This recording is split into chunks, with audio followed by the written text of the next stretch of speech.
we have Bristol Palin's first live interview. You all know her as the daughter of Governor Sarah Palin, also a teen mother, one of 750,000 teen pregnancies each year. We say that because today is National Day to Prevent Teen Pregnancy, and Bristol is now a teen ambassador speaking out about the issue. We're going to hear from Bristol in just a moment, but first, a look back at her story. They stood as a typical American family, Bristol Palin with her siblings, as their mom, Alaska Governor Sarah Palin, became the Republican vice presidential candidate. Our family has the same ups and downs as any other, the same challenges and the same joys. But Bristol's smile betrayed the drama that invaded her life after news that the daughter of the abstinence-preaching governor was pregnant at just 17. With the truth out, headlines rained down, and the Palins announced that Bristol would have the baby and would marry her 18-year-old boyfriend, Levi Johnston. The bright spot in this media storm was the birth of a healthy boy, Trip, in December. Certainly you make the most of it, and Bristol is a strong and bold young woman, and she is an amazing mom. And this little baby is very lucky to have her as a mama. Just 3 months after Tripp's birth, Bristol and Levi separated, an uncomfortable situation made more so when Levi began to speak out about their relationship. The engagement's off, yeah. And whose idea was that? It was both of ours. That's not me not being mature enough or something, and having a kid and think it'd be better for us to just separate for a while. Bristol, however, has chosen to use the interest in her life to do something positive, to send a message of caution to other teens. She's working for the Candies Foundation as a teen ambassador, where she'll talk about her experience and hopefully help other girls. Bristol, of course, is joining us live now. It's great to have you here. Well, thanks for having me here today. So let's get to what really matters here. How is the little man? How is Trip? Awesome. He's getting so chubby and so big. He's awesome. 4 months old, right? Yeah. What's he doing now? What does that mean? The head is up? Yeah. Is he trying to get up on all fours? What's he doing? He's sitting up and rolling over, and he just started giggling. Beautiful, beautiful. No joy like that in your life. Yeah, right? Exactly. Now, what is the biggest surprise? Forget about all the media, the news about this, the drama, of being a parent. What was the biggest thing? It's a 24-hour job, and it's a huge responsibility. Life is different than you thought it was going to be. Yeah, your priorities completely change once you have a baby. And you came into it in a difficult way because you're on the national stage. Your mother, a very important political figure at that time. Let me ask you, when you had to confront the decision that you knew you were pregnant and you had to tell your mom and dad, what was that like? Harder than labor. It was one of the hardest things you'll ever have to go through. And I hope that me speaking out now will prevent girls from having to do that in the future. Were you more worried that I'm pregnant or I have to tell my parents? A little bit of both. I knew that it would be a huge shock and a huge surprise for my parents. What did they say when you told them? They were disappointed and surprised, and they've been so supportive and just have been there for me since day one. Were you more worried about your dad or your mom? Both. For different reasons? Yeah. What were you worried about with your dad? Just the disappointment. And your mom? The same, and just they were so surprised and so shocked that I was. Well, now you've had the baby, he's healthy, you've made this decision to go forward. But let me ask you, back then, because of the concern and the worry about being pregnant, did you consider, should I keep this baby, should I not? Should I tell them, should I run? What did you think? I knew from the second I found out that I was pregnant that I was going to keep the baby, and I think that's the best choice, and that's what I was going to do. It was the right choice. With the pressure on your mom being that growing political figure, were you worried that you would spoil for her, that this would somehow be damaging to her? I never really thought about that, honestly.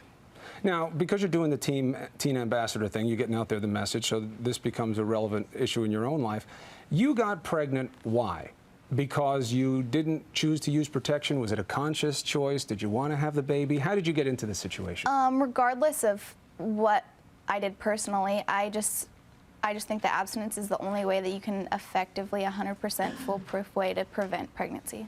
It is, but it's a difficult choice, right? It I mean, is. for you, it proved to not be the way. Yeah. So how do you bridge the two for kids? You say, don't do it, don't have the sex, but you did. So how do you put those two together?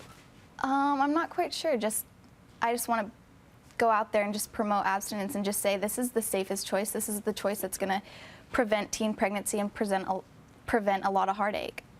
So now your life is different. You're a mom. You're still just 19. But what is a day in the life for you now? Well, I wake up from the few hours of sleep that I get, and then it's off to school and bottles and diapers and just taking care of my son. So you take care of the son. You have help. You're still at home with your parents, Yeah. obviously. You still have chores. Yeah. You still have to do things around the house? Yeah, of course. How does it work? What do they have you doing there? Dishes, constantly laundry, and just cooking and cleaning. Boy, oh boy. And now, when you look back on this, of course, you see the child as a blessing. Every parent does. But how do you look at your life and make the decision about, well, I wish this hadn't happened? Where are you on that? What do you regret in this? Well, my son is a blessing. He's the best thing that's ever happened to me, and he's the love of my life. But I really do wish that years from now I could have had the same son. Because it's hard for you, right? Because you want to say, I wish I hadn't done this, but then Yeah. you wouldn't have Trip. Yeah, exactly. You just wish it had been later. Yeah, of course. But if you had to go back and do it again, would you do it the same way? I would have waited to have sex, obviously. And now as you go forward, the decision becomes, well, who's going to be in his life, who wasn't? You're such a young person that being in a lasting relationship is a giant decision to make.